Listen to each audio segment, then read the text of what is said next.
baru, terus yang lain wa madzalika 'ala Allahi bi'aziz, dan itu bagi Allah itu mudah sekali. Nggih kula bolak-balik matur terus dalam ilmu hakikat diterangkan manusia itu memberi kontribusi pada pilihannya itu tidak sampai 1%, mungkin tidak sampai. Misalnya kalau orang ditanya kenapa makanan ini enak, ya jawabnya biasanya gampang karena ini sate, kebetulan saya suka sate, terus bilang enak. Begitu juga misalnya hubungan suami istri, senang kumpul bojo mergo ayu dan sebagainya. Ya itu yang mudah diomongkan. Tapi misalnya bayangkan kayak pas mangan sate enak terus gempa. Padahal satenya tetap enak. Kamu ya tetap sehat. Tapi gara-gara gempa menjadi tidak enak. Berarti yang benar kan mangan sate ku enak, syaratnya gak pas garam gempa. Ono syarat meneh, ora konangan sing utangi. Padha kowe ngloni bojomu sing ayu, iku syarat enak iku kudu ora ono gempa. Ora pas ngamuk. Pas ngamuk lah ya tetep ayu, tapi kan kowe ora seneng. Artinya gini loh. Ketika manusia mengatakan mampu, sebenarnya ada sekian hal yang manusia itu tidak ikut melakukannya, tidak ikut menciptakannya. Misalnya kue nyupir, supiranem enak, punya pengalaman. Tidak kecelakaan karena apa? Nyupir kue enak, mobilku normal. Mobilmu normal lah, tewabrak mobil ya mabuk. Apa?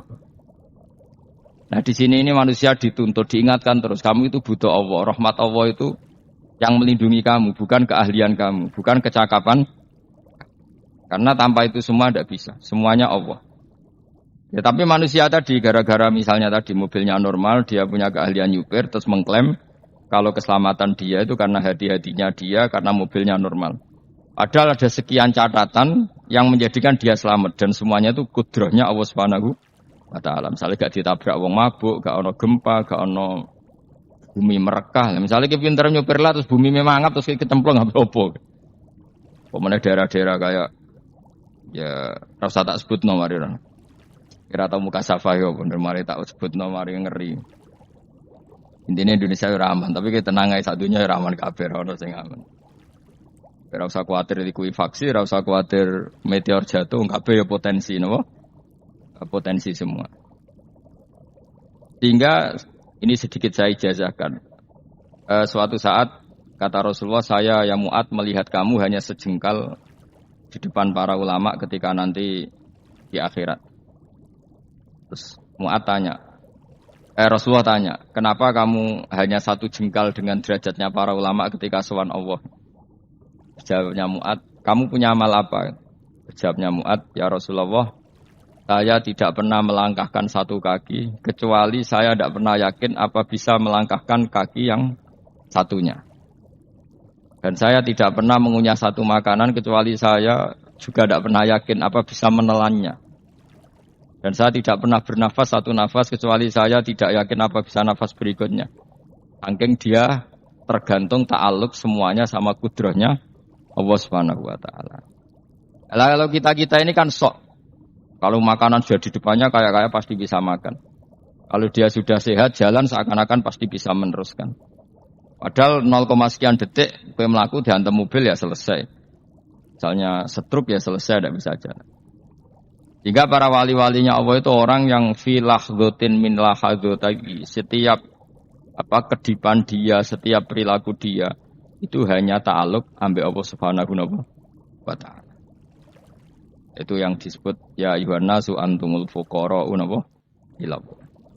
Nah, kemudian resiko makom ini, ya semua makom tak ada resikonya. Resiko makom ini itu biasanya dia lupa doa. Kenapa lupa doa? Karena doa itu terdefinisikan. Tak wari ilmu hakikat terus rungokno wis ora paham lah tak ulangno. Ya resiko ilmu saya ingatkannya. Ilmu itu kan ada dua. Ada ilmu yang karena didefinisikan. Dan itu akhirnya menjadi masalah. Sebenarnya ilmu itu tidak perlu definisi. Kedua ilmu yang kita rasakan. Misalnya gini, kalau sampean saya tanya, kamu pernah nggak minta jadi punya uang banyak? Nggak tanya, pernah nggak minta? Terus artinya minta itu apa? Terus kita mendefinisikan, menengadahkan tangan, bilang ya Allah, saya minta uang banyak, saya minta ingin beli mobil. Itu namanya apa? Nggak jawab saja. Doa kan? Itu kesalahan kita. Kesalahan kita mendefinisikan doa itu misalnya menengadahkan tangan dan memohon dan menyebutkan permohonannya itu terus disebut doa. Tapi kalau menurut Allah, sistem tubuh kamu yang menghendaki punya mobil, sistem tubuh kamu yang ingin punya uang banyak, reaksi tubuh kamu yang terhinakan karena ditagih orang atau butuh uang, ini menurut Allah ya sudah kamu itu peminta-minta. Saya ulang lagi ya. Sehingga menurut Allah kamu minta tidak minta ya tetap berstatus peminta, pengemis. Nah, orang-orang yang sudah wusul, meskipun itu kondisional ya, tidak selalu. Itu ya dia pikirannya mengadahkan tangan apa enggak ya sama saja tubuhnya merasa minta. Sehingga dia tidak perlu mengekspresikan minta. Nah, terus orang yang fikih bilang seperti itu tuh sombong, wong kok gak tahu donga. Sebetulnya keliru vonis orang fikih. Bagaimana mungkin dikatakan sombong? Dia reaksi tubuhnya, elemen tubuhnya sebetulnya meminta. Dia tidak berkategori meminta karena ilmu kadung didefinisikan kalau minta itu yang seperti ini. Itu kan lama. Nanti kalau suatu saat Indonesia yang kuasa itu terlalu NU atau terlalu yang tidak NU, lama-lama ada definisi. Misalnya yang dikatakan tahlilan itu apa? Ya bid'ah, Nabi tidak pernah tahlilan. Sahabat tidak pernah nahlilin Nabi, malah nganyak ngaji Nabi jadi tahlili. Manane tahlilan jalukno sepura mayit, ngaji Nabi jalukno. Sehingga dengan tradisi itu tahlil itu masuk definisi bid'ah. Karena enggak pernah dilakukan sahabat dan para tabi'in. Ya salahnya kamu definisikan. Tapi kalau udah kamu definisikan sing diarani tahlil, ya maca la ilaha illallah. Terus mungkinkah satu bacaan la ilaha illallah dilarang? Wong ra oleh maca kalimat tauhid. Jadi misalnya tahlil iku nglafadzno kalimat tauhid. Oke tok ya ora ngara iso dilarang tapi nak tahlil iku mitung dinane mayit kaya Buddha, sawangane kriminal. Enak. Ya sudah seperti itu. Makanya banyak orang salah itu karena ilmu kadung didefinisikan. Nah, definisi itu sebenarnya tidak mengikat dalam banyak hal. Ini penting saya utarakan. Ya karena seperti itu. Makanya itu masalah-masalah besar antara kita dan firqah-firqah yang lain. Masalah ahli sunnah, terus masalah yang lain-lain. Memang ya sudah seperti itu. Ya saya ulang lagi ya. Ketika Nabi Ibrahim mau dibakar Namrud, itu masyhur cerita itu. Dan kemudian jadi namanya Habib Syah. Habib Syah itu sebetulnya hanya ngutip Habib Abdul Haddad. Jadi syair itu sebenarnya ada di Diwanul Haddad. Apa? Diwanul Haddad. Diwanul Haddad itu syair-syair Abdul Haddad ketika beliau usul, beliau mukasyafah. Terus bagian dinyanyikan Habib Syah terus jadi populer. Saya ulang lagi ya. Tubuh kita, misalnya kamu lapar, perut kamu kan mereaksi minta makan. Andaikan kamu itu Tuhan, kan kamu tahu bahwa perut kamu itu minta makan. Tanpa kita bilang, ya Allah saya minta makan, Allah tahu kalau reaksi tubuh kamu minta makan. Sehingga orang yang tidak minta pun asal makomnya makom yang ikror, mengakui kalau dia butuh, ya namanya sudah minta. Tapi fikih kadang mendefinisikan sing darani minta itu misalnya madhep kiblat terus menengadahkan tangan dan sebagainya. Ya sudah kita sebagai orang pengikut ya yang ikuti fikih, yang ikuti tasawuf sebetulnya itu definisi yang sepihak. Sehingga ketika Nabi Ibrahim mau dibakar Namrud, masyhur itu cerita itu. Beberapa hari mungkin bulan-bulan orang disuruh Namrud cari kayu sebanyak-banyaknya. Ketika kayu sudah terkumpul mungkin satu lapangan, Ibrahim mau dibakar. Pegawainya Namrud itu bingung caranya nguncalok Ibrahim. Mereka saking gedene napa? Api. Nak diuncalok kok ada iku ratok tengah. Nak diparekno iku kepanasan. Masyhur. Terus setan zaman iku urung akeh dadi ya setan tenan. Saiki kan duplikate sakeh dadi setan ra tau muncul. Wong duplikate wis napa? Akeh. Singkat cerita setan itu muncul pura-pura jadi manusia terus ditemukan manjanik. Manjanik ya semacam ketepil besar yang jadi menane dari kiai-kiai ketepil haram mergo penemune setan. Dari ini tapi. Tapi nak manjanik penemuan setan itu betul. Walhasil terus dibikinkan satu manjanik semacam ketepel besar. Terus Ibrahim dilemparkan ke api. Lewat apa ketepil tadi. Idenya siapa? Setan. Nah ketika di tengah api itu unik. Kata malaikat Jibril datang terus tanya sama Ibrahim. Ya Ibrahim apa kamu butuh saya? Butuh. Alakah haja apa kamu punya kebutuhan? Ya Ibrahim lah. Saya tidak punya kebutuhan. Amma ilaika fala, kalau ke kamu ndak. Karena kamu makhluk, apapun keren kamu Jibril tetap kamu makhluk. Amma ilaika fala. Ndak maksudnya butuh ke Allah nanti saya nyampaikan. Malah dijawab Nabi Ibrahim, kalau Allah ndak usah kamu sampaikan ya sudah tahu. Gua ambek Jibril. Oh, anakku ditekak tenan. Ya saya ulang lagi, apa kamu punya kebutuhan? Alaka hajalla amma ilaika fala, kalau ke kamu ndak. Ndak maksudnya butuh ke Allah nanti saya sampaikan. Karena Jibril yang mentang-mentang dekat sama Allah dan tukang memberi informasi. Tapi kata Ibrahim, kalau ke Allah sih tidak perlu kamu. Dia sudah tahu. Nah, itu terjadi nazumannya Habib Abdul Haddad Masyhur itu apa? Hasbi min su'ali ilmuhu bihali. Jadi cukup ilmunya Allah itu menjadikan saya tidak perlu minta. Hasbi min su'ali ilmuhu bihali. Jadi ada kondisi tertentu yang para wali itu, saya ulang lagi, kondisi tertentu yang para wali itu ya tidak minta. Tapi kalau itu ditiru jenengan semua ini jadi keangkuhan. Kenapa? Wes gak ndonga tangane ditenengahkan. No, atine ya ora eling pangeran, kan akhirnya ra njaluk tenan itu. Oke, aja niru wali-wali. Nah, wali-wali itu kan misalnya tangannya tidak menengadah tapi semua sistem tubuhnya merasa butuh sama Allah. Saya itu pernah ya, tapi itu kondisional dan saya juga ngulang tidak mesti bisa. Ketika saya umroh itu pernah saya ada satu kondisi itu doa ya di putaran pertama dok. Di putaran pertama saya berdoa ya agak banyak di multazam. Putaran kedua mau berdoa sudah tidak berani lagi. Sampai ke-7. Hari kedua ya tidak berani, hari ketiga tidak berani. Nah seperti itu tidak bisa dibuat-buat meskipun saya juga agak ingin. Tapi ya pas itu ya agak bisa. Gara-gara itu korban kitab hikam ya, kitab hikam yang terkenal. Kitab hikam itu pernah cerita gini. Rubbama dallahum al-adab ala tarkit tolab. Terus di antara makalahnya itu wa inna ma yunabbahu man yajuzu alaihil ighfal. Tapi kamu jangan niru loh, dosa kalau niru. Tapi jangan ingkar ilmu ini, tambah dosa we. Jadi niru ya dosa, ingkar ya dosa.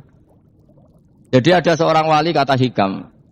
Kadang-kadang seorang wali itu mau doa diulang itu sungkan. Kenapa? Yang perlu diingatkan tuh yang potensi lupa. Allah kan masih ingat doa kemarin. Loh itu gara-gara saya sebelum umrah itu mensinau kitab hikam itu agar butuh. Ya Allah, sing tak dungani wingi ejek eling kok tak eling no meneh. Jadi wa inna ma yunabbahu man yajuzu al-ighfal, yang bisa diingatkan hanya orang yang potensi lupa. Sementara Allah tidak akan lupa. Tapi kan akhirnya dungane eling. Ya Allah kayak kemarin. Hari ketiga ya Allah kayak. Makanya menurut saya ilmunya orang hakikat itu juga ada sisi kriminalnya karena ya tadi. Tapi kamu ingkar ya keliru. Memang Allah gak mungkin lupa, ngapain kamu ingatkan. Makanya menurut saya Allah itu mandat terbaik, benar-benar Rahman Rahim. Mestinya nak Allah terbaik, ku donga bedino malah ngamuk. Lah aku lali tapi mbok eling no. Tapi Allah itu ya maklumi ya. Dengan kekeliruan kita ini kan selalu keliru, donga terus ya keliru sebetulnya karena seakan-akan kan mengingatkan seseorang yang mungkin lupa. Wong Allah tidak pernah lupa kok, kamu ingetin terus. Atau kamu menggurui Allah, yaitu ya Allah nang sebadani kalau di duake, padahal enggak mesti maslahat bagi kamu. Duake ora mesti maslahat bagi kamu. Maka ada sekian contoh yang wali itu dibully pangeran. Saya sering cerita, banyak cerita wali itu dibully pangeran. Digarap ya pengen. Ini gara-gara salah dewi. Saya pernah cerita dan itu ada di hikam betul di kitab hikam. Itu ada. Ada wali itu tukang hamal. Hamal itu manol di pasar, itu tukang angkut. Jadi kalau ada orang bawa barang berat diangkut dia, terus misalnya kalau dulu mungkin ya ke kereta atau ke tinggal cerita terus diupai. Lah dapat apa dia pasti pulang karena dia hanya butuh makan satu piring karena dia tirakat makan satu piring untuk ibadah 24 jam. Tinggal cerita dia ngeluh ya Allah. Kamu tahu, engkau tahu, saya ini pecinta engkau. Saya ini hanya butuh makan satu piring untuk kuat sholat. Tapi kenapa harus jadi juru manol? Berilah saya rezeki yang tanpa kerja. Selang sekian hari dia dituduh maling. Terus di penjara, terus dapat rezeki tanpa kerja. Dia terjawab kenapa jadinya gini? Kan kamu minta rezeki tanpa kerja. Ya itu penjara itu rezeki tanpa kerja kan. Jadi Allah memperlakukan para walinya itu memang unik. Ya kadang dibuli. Sehingga dalam cerita-cerita kenabian, kata Qadiyat itu, nggak ada orang yang sering dibuli Allah kayak nabinya. Karena nabi itu orang yang dicintai Allah. Jika salah sedikit saja itu, cara pangeran itu, cara kampus itu digarap, pokoknya dipelonco, pokoknya salah sedikit. Misalnya begini, Nabi Yakub itu kan nabi. Dia mungkin nyon sewu nggak tersadar, nyembelih anak sapi itu di depan indukannya. Ya beliau mungkin spontan saja, Pak. Kalau kamu yang melakukan pasti tidak ada hukumannya karena Allah tidak pasti peduli sama kamu, sudah lah. Artinya enggak peduli, salah pantas saya ora jelas gitu. Tapi ini nabi. Ketika itu terus indukannya sapi tadi, ya Allah, Yakub itu kekasihmu. Saya tidak berani sama dia karena dia kekasihmu. Tapi saya tetap menuntut keadilan. Dia harus merasakan susahnya dipisah dengan anak. Meskipun dia tidak nuntut rasanya roh anak sebelah itu tidak se ekstrim itu. Sapinya itu hanya nuntut, ya Allah, dia harus merasakan sakitnya terpisah dengan anak. Akhirnya Allah menciptakan Yakub ngalami terpisah dengan Nabi siapa? Yusuf. Itu kalau kata Qadiyat, itu kalau yang melakukan tidak Nabi pasti gak dibully Allah, dibiarin. Karena tapi ini yang melakukan Nabi. Sini Nabi Yusuf lagi. Mana rasa daftar wali berat? Nabi Yusuf itu di penjara itu karena terdolimi apa karena memang dia salah? Terdolimi. Dan Nabi Yusuf itu Nabi. Nabi Yusuf itu Nabi. Nabi betul memang benar-benar Nabi. Meskipun ganteng dia Nabi. Syaratnya Nabi ganteng dan kira mlebu. Nabi itu harus ganteng, enggak boleh. Nabi elek ora oleh. Karena wa isin di kekasih kok kriting elek. Awak ya selera tadi ya. Kabeh Nabi mesti yang paling ganteng di kaumnya, yang paling nasab. Enggak boleh Nabi kok pesek, keriting, ndak itu enggak boleh. Tapi kalau sudah jadi orang soleh oleh, tapi kalau Nabi enggak boleh, enggak boleh. Nabi Yusuf ganteng, masyhur kan cerita Nabi Yusuf dengan siapa? Zulaikha. Dan belum ada orang dalam keadaan darurat masih cerdas kayak perempuan. Jadi singkat cerita, ketika Yusuf diajak Zulaikha selingkuh enggak mau kan keluar dari kamar. Dalalah kebetulan wa alfaya sayyidah Radal bab. Itu si Zulaikha tadi spontan langsung bilang, wahai suamiku, apa hukuman orang yang ingin menodai keluargamu? Itu wong wedok. Padahal dia agak terencana, dia pun enggak bayangkan kepergok suaminya. Itu dalam keadaan kepergok itu masih cerdas.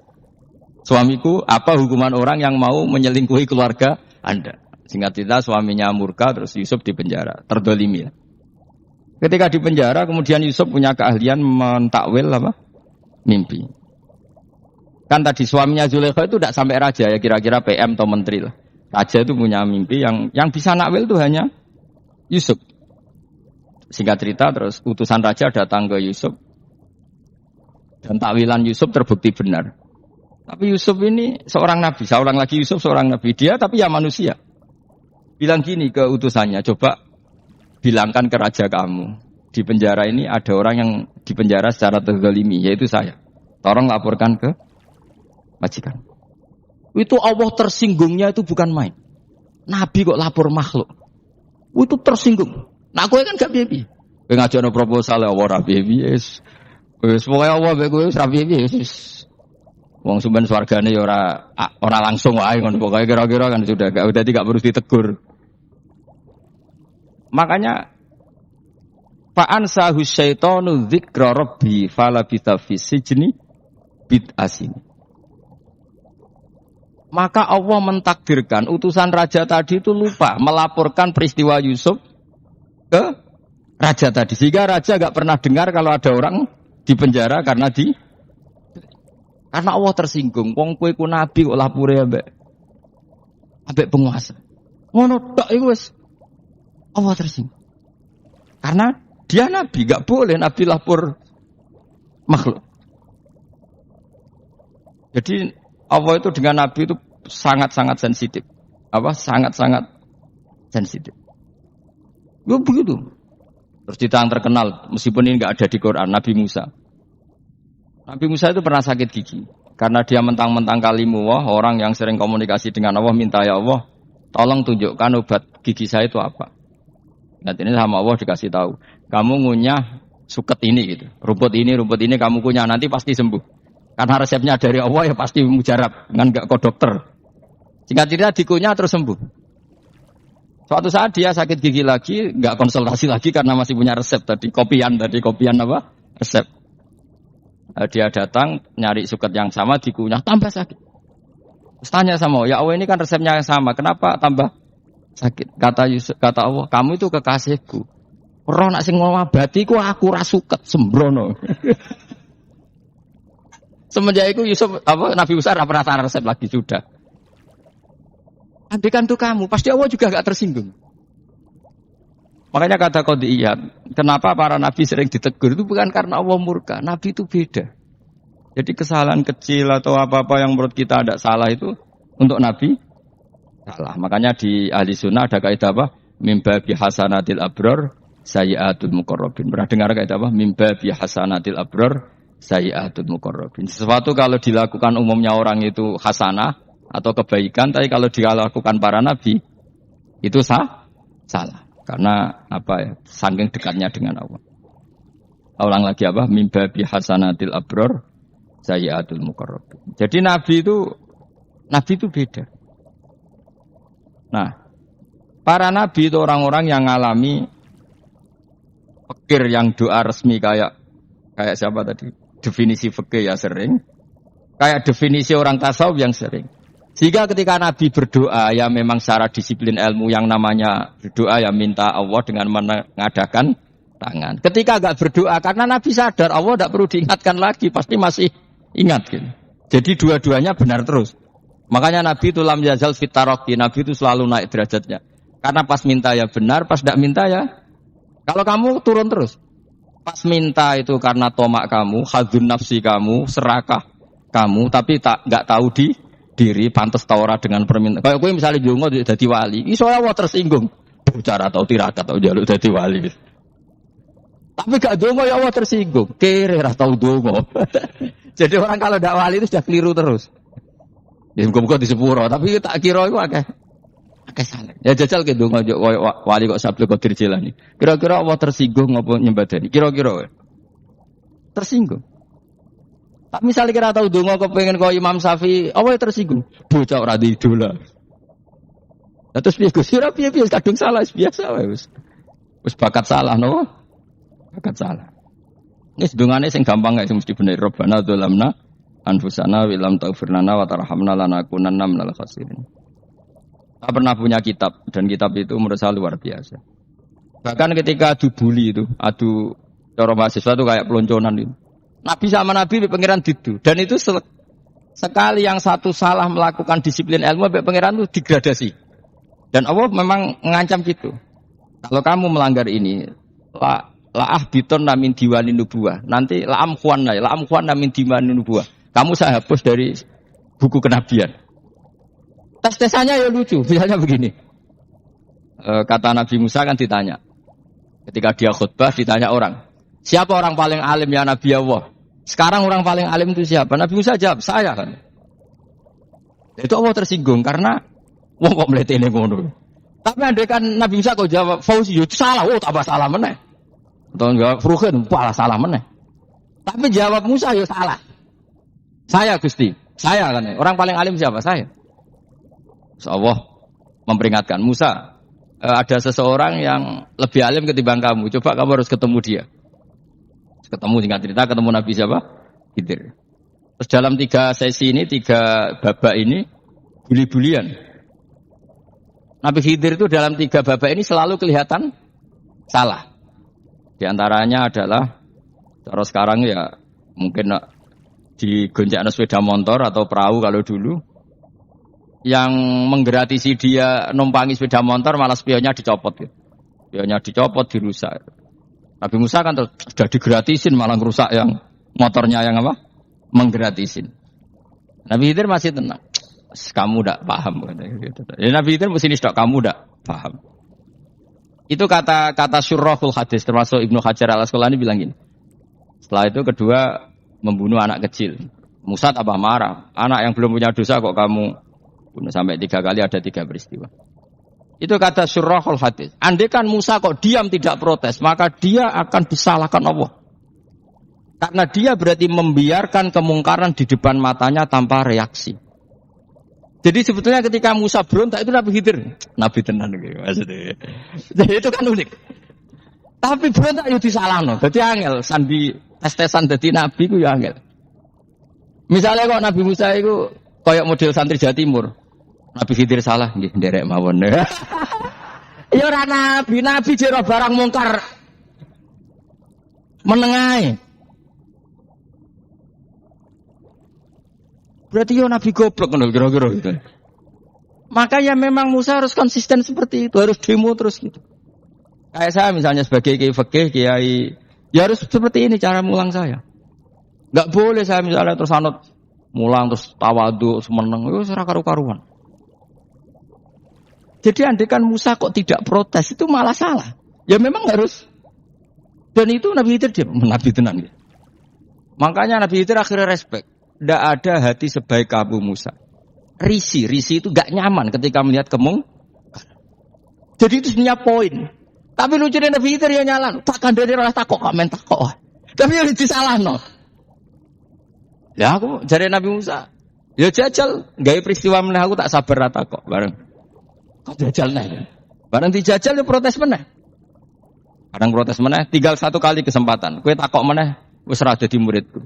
Dikasih kesempatan lagi, ya protes mana deh nompat. Tapi itu justru itu menjadi kelebihannya Nabi Musa. Karena syarat seorang Nabi adalah al-musara'ah ila ingkaril mungkar. Kata Ibnu Hajar al-Asqalani. Syarat seorang Nabi adalah secepat mengingkari sesuatu yang mungkar. Enggak boleh. Ya toh kan misalnya kita jadi murid, terus gurumu itu gandeng artis atau gandeng penyanyi dangdut. Genderek mawon. Jadi guru murid kok giyo. Tapi kau yang loroi guru tersinggung. Raro hikmah ibu. Kan bingung no. De guru ini gak bingung no. Tadi kayak de guru jadab dorong Jawa Timur mau. Gurumu gandeng penyanyi dangdut. Reaksimu biasa saya takut. Ayo loh, nak elek kan gak iri. Biasanya nak elek itu iri. Sekarangmu pak. Sing ayu, sing potensi iri. Kira-kira reaksi kamu itu milih derek mawon nopo berontak? Golek nak gurumu wong alim, mesti nak pasti meneng. Muridku giyoblok tenan, gak sensitif. Roh barang mungkar dilakukan di depannya kok tidak reaksi, tidak protes. Tenan muridku. Tapi lucunya guru mau nak protes ya.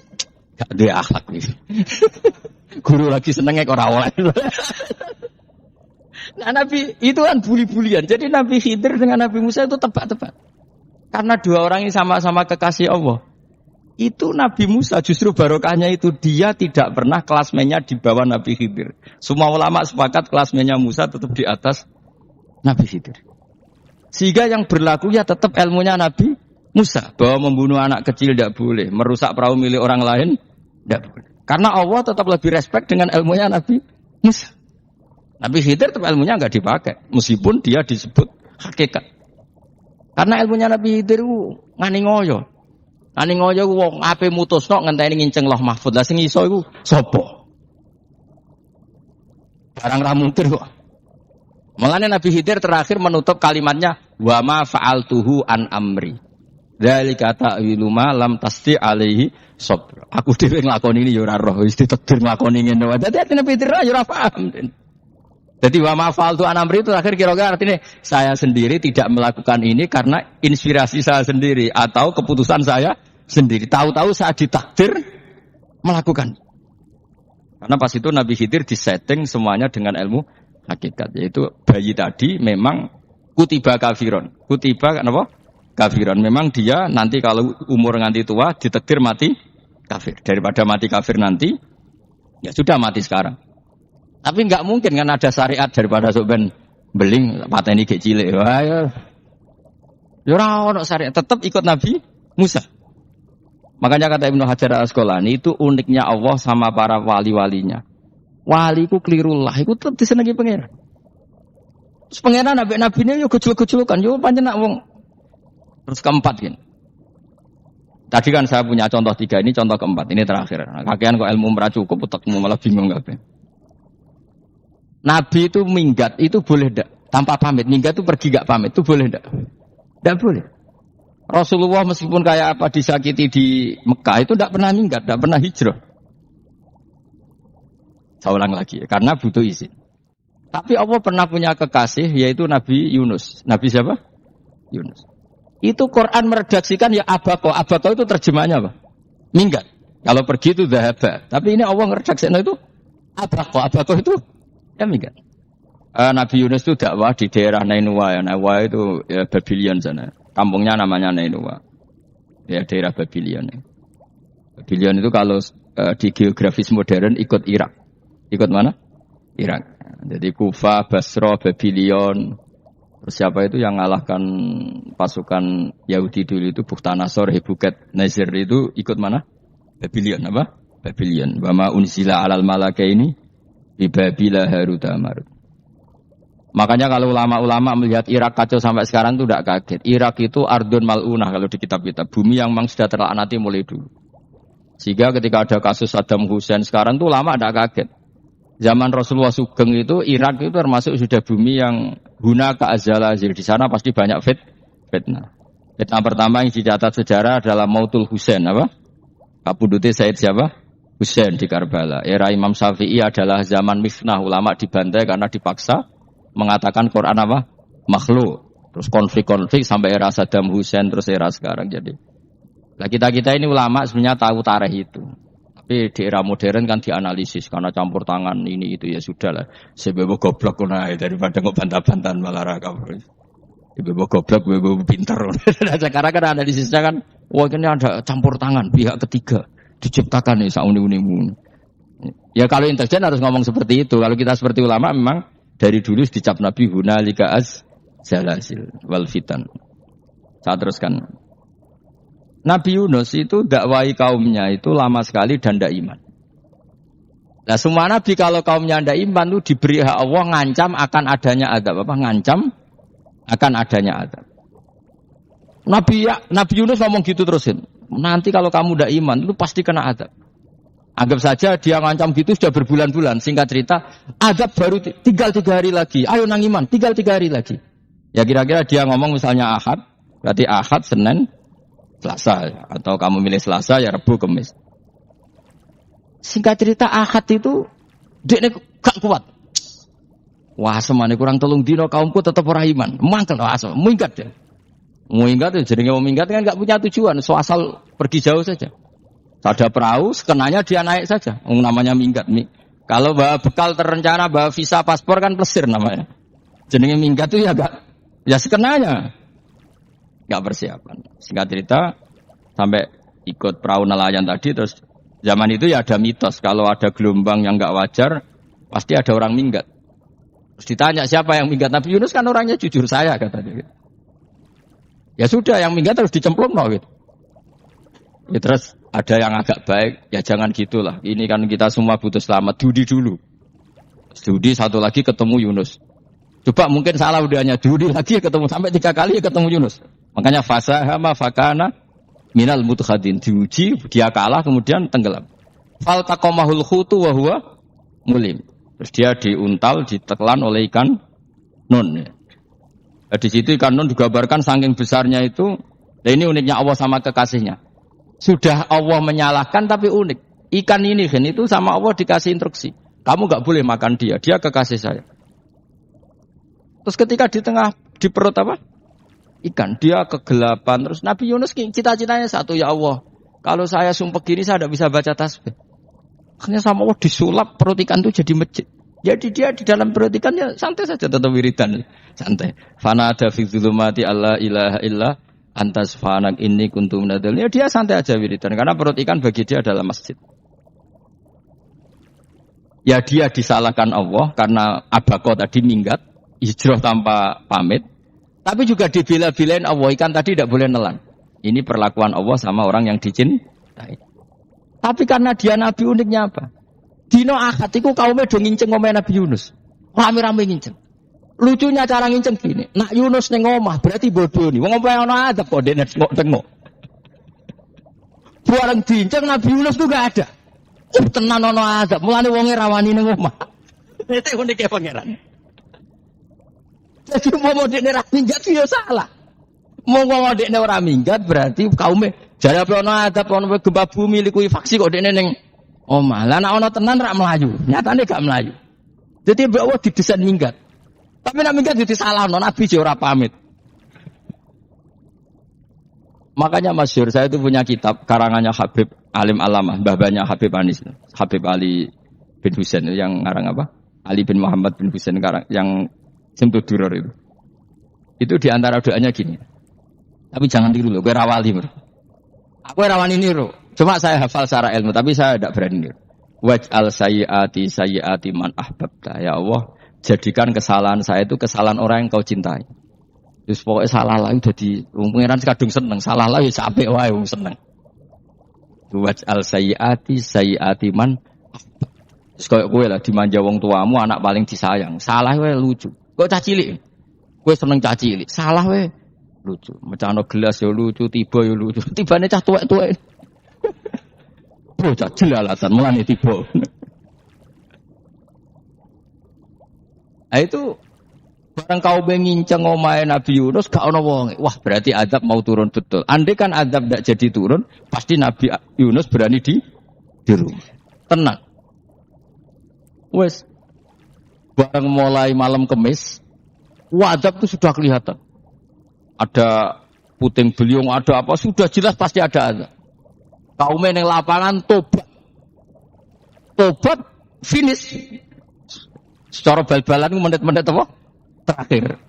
Woi, ambek pengenan ditampa tobaté. Wes gak sida tak azab wong kowe tobat. Enggak cerita Nabi Yunus hari ketiga atau apa dia selamat. Pakai versi yang umum saja. Selamat faltaqamaul khutu bahwa falaula annahu kana minal musabbihin la bi batni ila yaumi yubasir. Akhirnya dimuntahkan sama ikan tun tadi terus dia keluar. Barang keluar tanya-tanya kabar gimana kabar kampung Nenuwa baik-baik saja. Kabar awal dimulai karena dia tahu kalau orang bohong itu dihukum mati. Padahal dia bohong katanya Kemis itu ada azab ternyata kampungnya baik-baik. Padahal baik-baiknya karena mereka tobat. Jadi masyarakatnya nyari dia karena mau iman. Si nabinya agak berani pulang karena nanti dihukum mati. Itu pangeran nabi kekasih. Jadi pangeran yo bully. Oh itu gue beda-bedaan. Wong kekasih pangeran bener. Aku yang kreatif itu langsung diadab. Jadi pangeran mek kekasih iku beda ora koyo akhirnya Yunus ramane mulai. Wah, nak mulai disiksa. Perkarane kalau pembohong itu dihukum mati. Masyarakat yang goleki tenan, mergo nalem Kemis ku ono azab tenan. Cuma terus do tobat. Disebut falaula kanat qaryatun amanat fanafa'aha imanuha illa qauma Yunus lamma amanu kasyafna anhum adzabal khizi fil hayatid dunya. Enggak ada kampung yang saya adab kecuali kasil tak adab, kecuali kaum Nabi Yunus. Aku semeh ngadab lho, pas menit terakhir peta adab tobat. Akhirnya rasido dari pangeran. Iku kaum Nabi sinten? Iku ya barokah ninggate Nabi Yunus. Lah iku nabi. Wong kliru kok barokah. Iku nabi. Umpama Nabi Yunus ora minggat, kaume berpikir Yunus bohong. Wong ape ana azab kok tengok-tengok ning omah. Tapi pas minggat tenan iki disalahno pangeran, minggat kok gak hikmat. Amalane kira usah protes. Wali iku beda, kekasih pangeran beda. Itu sama dengan sing dialami Rasulullah sallallahu alaihi wasallam ning Sulhul Hudaybiyah. Semua perjanjian itu salah secara hukum fikih. Bukan salah lagi, sangat salah cara ukuran fikih. Sehingga semua sahabat itu protes kecuali Abu Bakar As-Siddiq. Cuma semuanya omong Umar, tapi semua sahabat aslinya ya protes. Coba di antara perjanjian gini. Pertama kan enggak biar sampean enggak terlalu jadi teroris, enggak terlalu jadi ekstremis. Ya memang ya usah jadi teroris, ya usah terlalu jadi teroris. Semua itu mungkin, Kang. Ning dunia semuanya mungkin. Singkat cerita Nabi itu sudah di Hudaybiyah. Hudaybiyah dengan Mekah kan tinggal sekitar paling 40 kilo. Saya pernah itikaf di masjid yang pernah dipakai Hudaybiyah. Kan sekarang jadi mikot ya. Termasuk mikot umroh di Mekah kan apa? Hudaybiyah kan mikot di yang terkenal kan apa? Jirona, Tanim, Hudaybiyah. Itu perjanjiannya tuh gini. Perwakilan dari Quraisy namanya Suhail bin Amr siapa? Suhail bin Amr. Perjanjiannya gini, Muhammad kamu tidak boleh masuk Mekah. Kamu boleh masuk Mekah itu tahun depan. Padahal Nabi sudah bilang kepada sahabatnya, ayo kita umroh. Dan diberi hak umroh. Tapi setelah sekitar 40 kilo masuk Mekah, dicegat sama orang kafir Quraisy, tidak boleh. Lah, Nabi sakit tenan.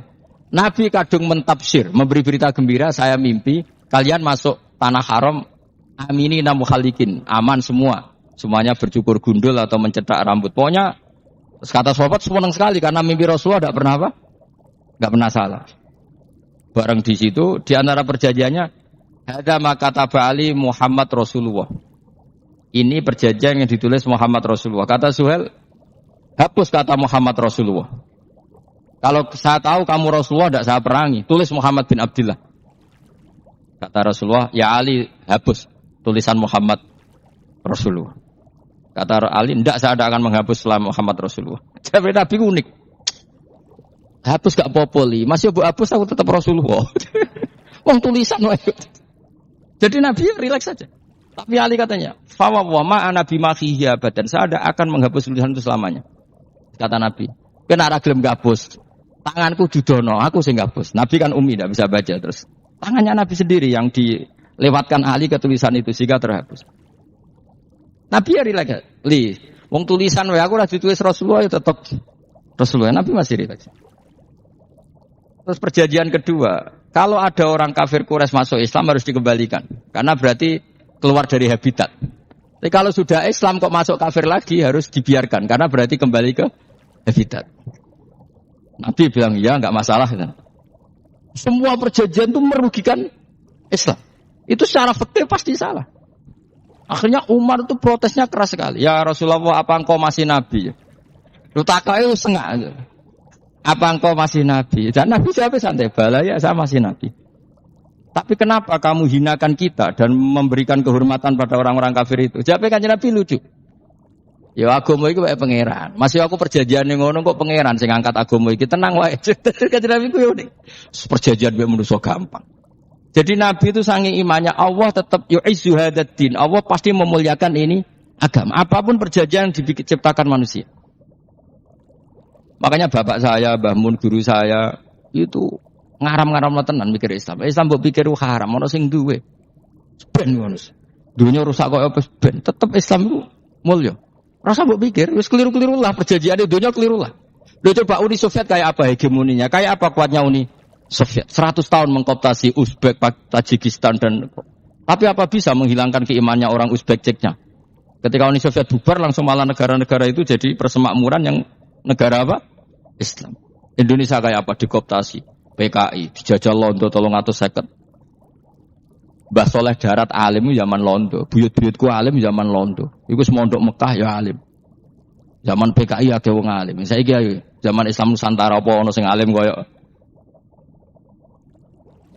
Berarti Islam menarik zaman wis diregani negara, zaman rung dinegani negara iku wis mul. Karena ini agama milik Allah.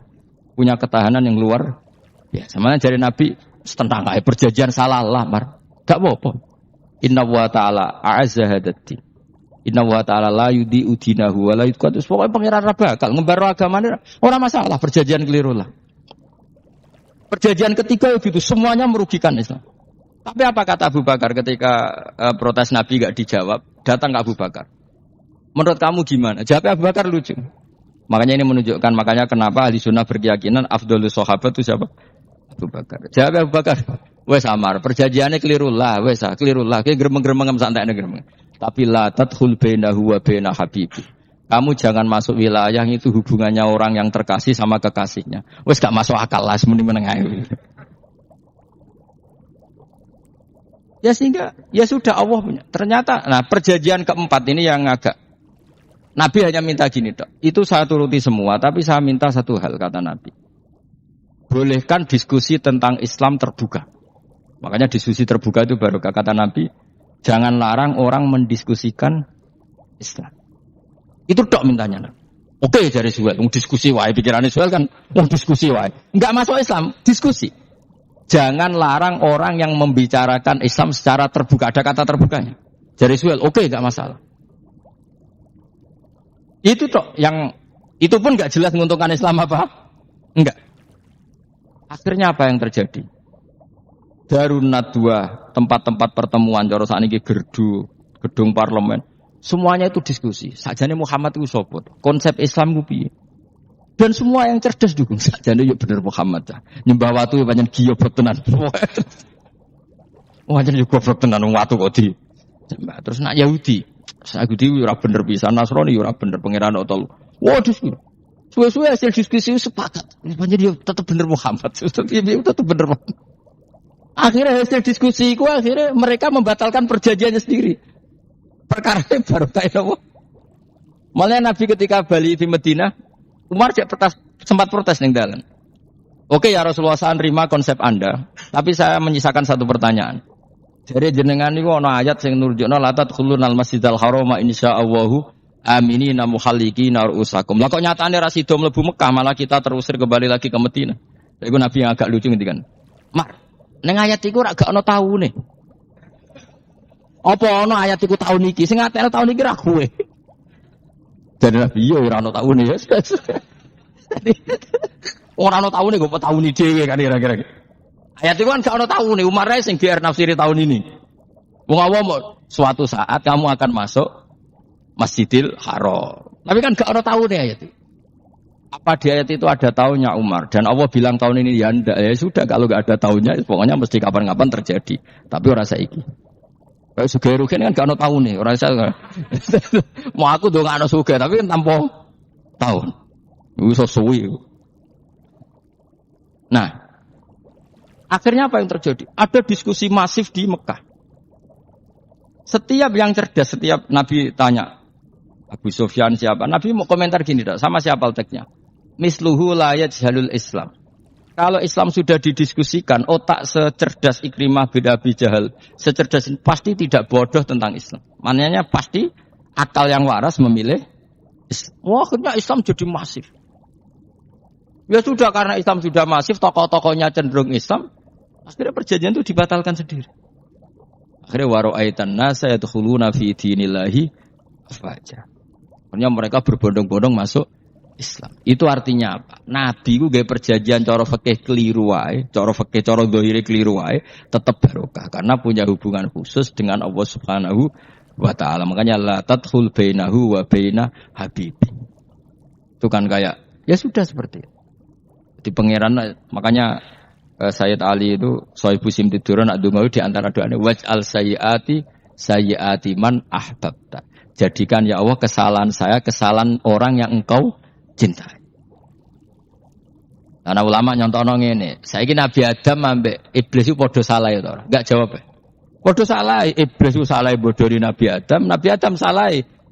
Dilarang mangan wit khuldi tetep mangan. Mok trimo rayuan di sinten? Iblis. Tapi wong piye-piye pangeran ku seneng Nabi Adam. Sediluk diusir bar sumastabahu rabbuhu fataba alaihi wa hada. Bar langsung Adam urung metu ka swarga diwarai. Damke kepengin tak sepuro nggih, tak warai dongane. Iblis tak diwarai. Ana kira ndonga, ndonga. Dadi ngene ke, ya pokoke wong disenengi ku menang kan. Lah kaya aja ndonga iku, kowe ora bakat wali biasa wae iki cerita. Ya sudah seperti itu. Tapi emang ya sudah seperti itu. Nabi Adam itu urung pati keusir tenan iku fatalah qa Adam rabbihi kalimatin fataba. Jadi urung terlalu jauh dari surga. Gamane lagi pertama medun ke bumi ambek Allah wis diwarai beberapa kalimat sing dadekno di sepuro pangeran. Mergo waj'al sayyiati man ahbabta. Ini penting kalau aturna mulane wilayah-wilayah kenabian itu wilayah yang kita tidak pernah tahu detailnya, tapi kita yakin Nabi itu para kekasih Allah. Dan agama Islam itu juga agama paling diridhoi Allah. Maka di zaman apapun, kecewa apapun dengan perjanjian dengan negara maupun dengan dunia, Islam tetap dirumat pangeran. Wis ora usah kuwatir. Mikir Islam ku keliru. Nangit mayo oleh mikir keliru. Agamane pangeran kok mbok pikir. Saya masyhur Sayyidina Umar itu kan khalifah paling sukses masalah futuhat. Di masalah apa? Futuhat. Dan Ibnu Umar setiap jalan-jalan itu dibully sama orang-orang. Ya Ibn Umar, mbok ya kamu itu minta sama bapak kamu supaya dia nyebut penggantinya siapa. Atau bikin suksesi lah. Jangan kok dia khalifah sukses kemudian tidak jelas juntrungannya. Kan dia tetap mati suatu saat. Saking gak kuatnya Abdul bin Umar, matur, ya Abah, engkau harus suksesi. Siapa ya pemimpin setelah jenengan? Lah kenapa? Orang-orang bilang kalau ada orang misalnya penggembala kambing terus ditinggal gelanggang itu dianggap dosa karena kambingnya pasti kocar. Apalagi ini urusan umat. Kamu tahu-tahu mati sebelum sesi ini pasti kacau. Umar langsung marah. Agama Islam itu gak sama dengan kambing kata Umar. Agama Islam agamanya pangeran, mesti diurusi pangeran. Aku mau khilafah. Aku mau suksesi. Ben aku ora usah mikir. Engko ora diurusi pangeran. Jadi Umar itu justru saking hormatnya sama Islam itu dengan cara gak mau mikir Islam. Gak mikir berarti gak khidmah ya, tetap mengkhidmati Islam. Seperti saya ini kan yang khidmati Islam lewat mulang. Tapi aku ora tahu mikir nasib Islam. Yo Islam ora kondang piye. Ditinggal Abu Bakar mlaku, Umar mlaku. Wali Songo mbek kowe rak mulya Wali Songo. Saiki durus mudin yo mlaku, durus KUA yo mlaku. Durus mubalek sing kadang matre ku yo mlaku. Berapa kiai sing dadi oknum perkara proposal? Ya agama yo mlaku. Wong bapak udah kanca kiai ku mudin, anake mondok. Bareng saking suwene dadi mudin, zaman iku mudin urung untuk gaji negara. Anake njuk dhuwit mending spontan. Cung ora ono mati kok njuk dhuwit. Mergo nek ora ono mati ra entuk rezeki. Cung ora ono mati kok njuk dhuwit. Ngono iku agama ya ra piye-piye coba. Mergo agama iki diurusi Allah. Ayo nabi palsu ping pira wae, mulai Musailama sampai Musaddaq sampai Lia Eden. Kurang lagi. Mulai wali palsu, koyo Rama Dosa apa Rama sapa iku. Woe ono kabeh ora masalah. Uni Soviet kayak apa mengkooptasi Ceknya Uzbek. Akhirnya ya kalah Uni Soviet. Saiki Ceknya Uzbek dadi negara napa? Islam. Kayak apa Donald Trump, Islamfobia, tapi sekarang orang Amerika malah berbondong-bondong masuk napa? Islam kayak mbok pikir malah Islam mbok konsepi malah rusak. Mergo terus di metodologi. Harusnya penyebaran Islam tuh begini. Harusnya mbahmu kira pangeran kok muni harusnya. Wong Islam kadang mlaku ya lewat mudin. Saya itu punya santri ini kisah nyata. Itu lahirnya di Bali. Itu bisa baca Fathul Mu'in. Lahirnya di Bali. Bahkan dia ketika SD itu tukang mimpin lagu Hindu. Lagu Bali apa Hindu apa Buddha? Hindu. Karena dia ketua kelas, tapi Islam. Semua comuin. Jadi kayak gede. Gara-gara apa? Jadi baba itu bakul sate neng Bali. Ya bakul sate berhubung sukses, ponakane misalnya ini diajak orang Madura kan gitu. Aslinya orang Madura. Setelah kampung itu menjadi kampung Muslim lama-lama berkebutuhan punya masjid. Berhubung wis anake kiai ana masjid mosok ora wong alim. Akhirnya anake dipondokno di Jawa. Pondokno di Jawa iso maca muin terus ngaji sama saya. Jadi saya neng Bali kok ana wong ora muin ya ana santrine di Bali maca Fathul Muin. Ning Jawa kadang wong ora iso maca muin. Jadi terima bakal sate muter terus. Kira itu. Kayak Islam di Indonesia gara-gara pedagang Gujarat. Meskipun sejarah itu diperdebatkan ya gara-gara dagang. Karena mereka Muslim ya akhirnya menyebarkan apa? Islam. Jadi semudah itu Allah. Termasuk konflik Ali bin Muawiyah itu barokahnya sama susahnya konflik itu masih banyak barokahnya. Sayyidina Ali sama Sayyidina Muawiyah karena kita ahli sunnah ya tidak menyalahkan salah satu madzhab ahli sunnah ini. Itu barokahnya beliau konflik itu banyak sahabat yang migrasi. Ada yang ke Cina, ada yang kemana-mana. Termasuk yang diyakini para sejarawan ada yang ke Selat Malaka. Termasuk akhirnya sampai ke Baros ini. Barokahnya orang nggak nyaman di Yaman itu di Syria sama di Irak. Akhirnya Islam menyebar. Oh sudah. Andai kan nggak ada konflik itu, mungkin penyebarannya juga lambat. Makanya saya bolak-balik bilang, setan itu yono goblok. Gomko ora melok ngaji saiki. Nah, setan ora goblok piye? Kalau ada anaknya kiai 5 lanang kabeh sih, alim kabeh iku didu. Mergo rebutan pondok induk. Aslinya pondok satu titik di desa itu. Misalnya ning biduan ya di meja. Gara-gara tuh konflik itu terus sing sitok minggat ning Kalimantan. Gara-gara anak kiai yo gawe pondok ning Kalimantan. Sitok minggat ning Sumatera, anak kiai yo gawe pondok ning Sumatera. Cara setane uga ngedu, malah pondok tetap satu titik. Tapi setan iku goblok ora roh, akibat ngene iku ora roh. Akhire dulur didu menyebar. Lah wong saleh menyebar ning dinti menyebarkan sujud, menyebarkan Jadi setan yo ana goblok, muga-muga ora ngaji, kok nak ngaji dene roh, ana ngono ora usah ngono. Andai kan tidak diudik kan satu titik. Nggih betul. Tapi setan niku nak ana wong saleh iku didu. Nak didu ana sing kecewa minggat. Lah migate wong saleh gak ape gawe apa? Mosok ape gawe dugem. Mulane kula anggere ana wong saleh tukaran Gus iku tukaran gara-gara tukar sak migat ning Papua ya alhamdulillah kowe meneh. Apik. Kula niku rak Gus kancaku ya Gus-Gus sing minggat ke kuwata. Angger pamit kula ora tau tak tangisi. Satur nuwun ke kok minggat ta meneh. Mingate Gus ndak ganti piye. Paling yo gawe bodhok apa gawe apa. Setan nganti saiki belum tahu gitu. Mulane muga-muga ora roh. Jadi artinya nak pangeran ngersakno iku segampang iku. Lah coba di Ponegoro kan konflik sama keluarganya yang dulu ada yang mungkin sebagian pro Belanda. Ning Sulawesi ya tetep gawe napa? Pondok. Engko ning gone wis pokoke angker ning dinti. Wali Songo.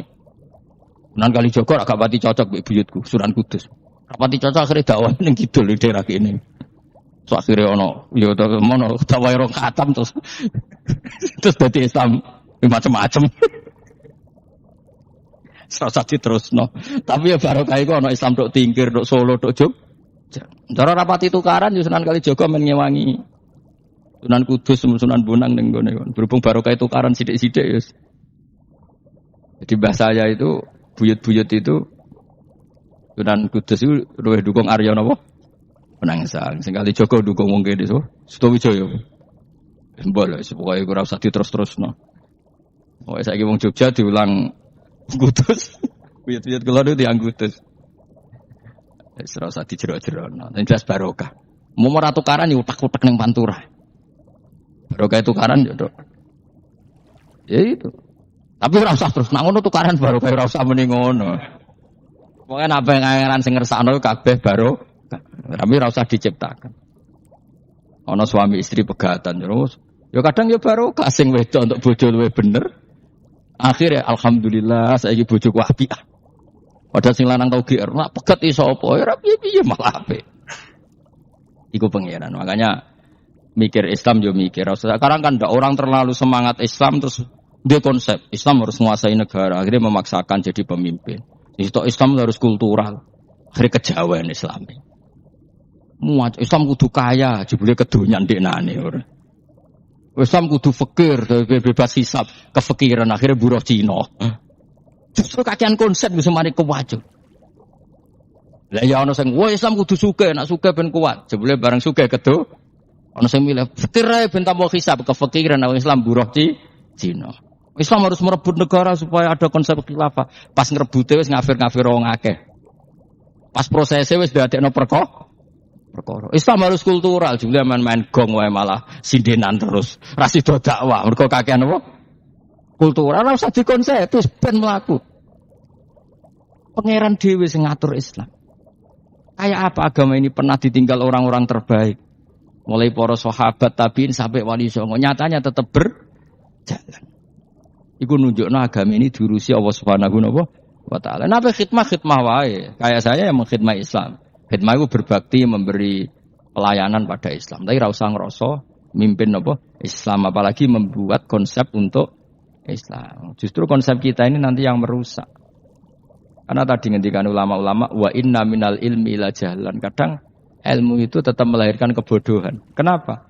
Ketika ulama ditanya innal ilmi tuhyanan ka tuhyanil mal. Karena ilmu itu punya keangkuhan, kelajutan kayak lajutnya harta. Misalnya gini, saya seorang faqih. Ditanya sesuatu yang tidak mendesak pun saya jawab. Hanya karena mempertahankan kredibilitas saya sebagai seorang faqih. Padahal jawaban saya itu malah bahaya bagi Islam. Misalnya gini, contoh gampang.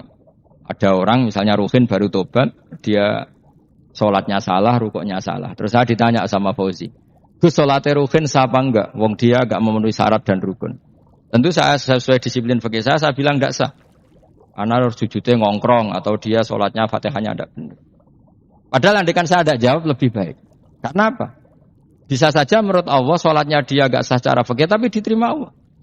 Karena dari tidak sholat menjadi sholat. Itu kan ibarat begini. Orang makan tela yang agak-agak beracun, tapi tidak racun yang mematikan. Itu baik apa enggak? Ya tidak baik jawabannya. Tapi kalau bandingannya daripada tidak makan sama sekali, tentu baik makan. Nah, kesalahan itu yang, makanya kata Imam Ghazali, kesalahan itu yang dialami para fuqaha mu'asirun sekarang. Setiap pertanyaan itu dijawab. Dan ironisnya karena sesuai disiplin. Ya tidak bisa. Makanya saya pernah punya teman divonis dokter 2 bulan lagi mati. Terus teman itu gak doyan mangan. Tapi sarannya dia hidup kalau ada obat dari Jerman katanya. Kalau ada obat dari Jerman dia hidup. Kalau enggak ya mati kan. Tak tilii mati kapan? Kan itu cari kabare 2 bulan. Sesuk suban 2 bulan ngono. Lho Gus 2 bulane cepet kok malah sesuk. Kowe iku iman mulai cilik. Memangnya mati iku enggak 2 bulan kasih wae sesuk iso wae kok. Wong pangeran sing di otoritasnya wae ra jajeni 2 bulan 3 bulan kok dokter jajeni ke percaya. Men aneh-aneh wae. Sik tak takoni Israil lah ngono. Iya Gus, ora mesti bener kok tak imani. Lah iya kowe cek goblok kowe iku mondok 2 bulan iku ora mesti sesuk ya mungkin. Nah padha-padha mungkin sesuk ya mungkin kok ya mungkin. Padha-padha mungkin kok milih sing 2 bulan, milih sesuk ae. Milih sesuk saiki tak istighfar be aku, tak ngaji dadi keren mati sesuk. Yo Gus, jebule bodone, lha itu bodoh biasa. Saiki sik urip.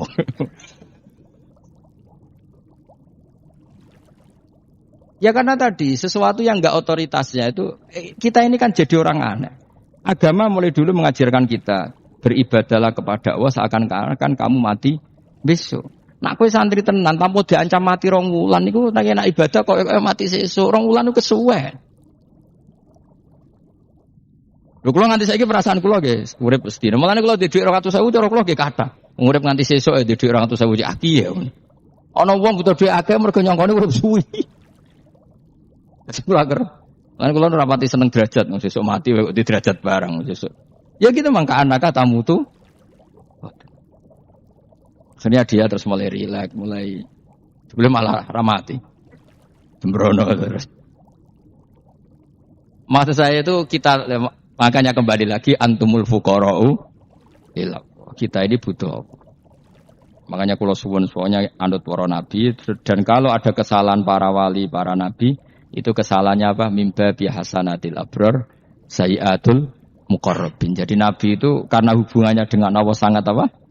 Dekat sehingga hal-hal yang cara zahir itu salah tapi itu menjadi berkah dan kita tidak pernah tahu kayak apa sulhul apa Hudaybiyah. Makanya kata Abu Bakar enggak ada sulhun a'dhamu minal Hudaybiyah. Enggak ada perdamaian yang lebih afdal ketimbang Hudaybiyah. Makanya saya itu termasuk ulama yang setuju misalnya di McGill di Amerika atau di Kanada itu kan ada Islamic Studies. Saya pernah ditanya, Gus, kalau ada sekolah perbandingan agama menurut kamu setuju enggak? Saya bilang enggak masalah. Yang penting asal yang dikaji itu Islamnya, bukan orangnya. Kalau yang dikaji orangnya ya copet Indonesia ya Muslim. Kadang koruptornya ketua partai Islam. Nah, anak wonge kan macem-macem. Yang dikaji Islamnya loh, asal yang dikaji jangan orangnya. Orangnya bulet-bulet. Wah, juara lah no. Juara. Karena pikiran saya niru Hudaybiyah. Ketika Islam didiskusikan secara masif, tetap yang unggul itu Islam. Makanya Rasulullah minta, enggak apa-apa, semua percaraan saya setujui, cuma jangan larang orang mendiskusikan Islam. Akhirnya di Mekah, di Darun Nadwa, di pojok-pojok kampung, di perapatan-perapatan orang tanya, sebetulnya Muhammad itu maunya apa? Mereka ada yang bilang, ya Muhammad kepinginnya wong nyembah pangeran. Pangeran itu sapa sing gawe langit bumi. Akhirnya sing sito iya, pangeran ya pantes sing gawe langit bumi, pangeran ora tau saya apa-apaanan. Ono sing mulai cerita, iya aku tahu nyembah pas duyoi luwak. Sampai aku izin pangeran duyoi luwak. Ono sing cerita meneh, aku tahu pas nyembah pas tangane coplok. Waduh cerita kenaifan-kenaifane pangerane. Ya gara-gara boleh dulu enggak boleh dilarang oleh negara. Negara itu pintere Nabi ya. Mau aku jaluk orang boleh mendiskusikan. Karena kalau didiskusikan pasti ja'al haqqu wa zahaqal. Mun kula terusna.